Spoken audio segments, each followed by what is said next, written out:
तो आपके पास जैसे पेशेंट आते हैं तो उसमें ज़्यादातर मेंस होते हैं या वुमेन्स भी होती हैं? उनका क्या कंसर्न रहता है अगर वुमेन्स होती हैं तो? मैं इसको ना आपको 3 एरास में डिवाइड करूंगा।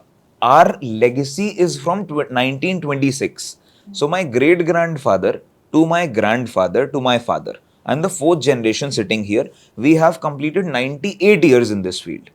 हम इसको 3 एराज में भी डिवाइड करते हैं, अपने पेशेंट्स को 3 मतलब कैटेगरीज में भी डिवाइड करते हैं। वो लोग जिनकी अभी शादी नहीं हुई है, वो लोग जो सेक्सुअल एक्टिविटी कर रहे हैं वो वाइग्रास के बेसिस पे कर रहे हैं। जिनकी शादी हो गई होती है, उनके ऊपर एक प्रेशर आ जाता है, तो वो लोग कहीं ना कहीं ट्रीटमेंट के लिए आगे आते हैं, और बहुत बार इसमें पार्टनर्स भी अकंपनी करते हैं।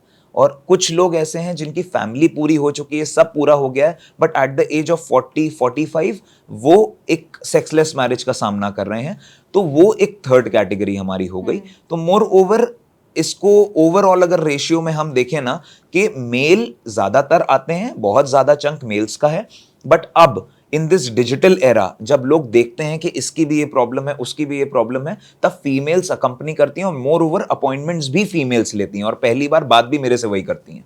तो कैसे केसेस आते हैं फिर आपके पास फीमेल्स की साइड से? फीमेल्स की साइड से सबसे अच्छे केसेस आते हैं, because we know the reality, because patient बहुत छुपाता है हमसे। हाँ। सर मेरे को कुछ प्रॉब्लम तो है नहीं, स्टार्टिंग यहीं से होती है, सर वैसे तो कोई प्रॉब्लम नहीं है मुझे, बट मेरे को लगता है कि कुछ वीकनेस आ रही है, but he won't tell. But psychometric counsellings के बेसिस पे हमें उनके मेंटल लेवल पे आना पड़ता है, और उसके बाद में उनकी प्रॉब्लम्स को असेस करना होता है। ऑन द कॉन्ट्रेरी, वाइफ्स जो पार्टनर्स हैं, जो लिव इन पार्टनर्स हैं, वो बहुत आसानी से बता देते हैं कि sir this was his condition before, he was very good, he this condition अब जो उसकी आ रही है वो कहीं ना कहीं 3 साल से आ रही है, कि 3 साल से sir I haven't felt anything, I haven't felt the orgasm, I am just faking it. तो इन सब लेवल्स पे जब हमें डायग्नोसिस करने को मिलता है, हमारे लिए आसान भी होता है, और मोर ओवर पेशेंट रिस्पॉन्ड बहुत अच्छा करता है।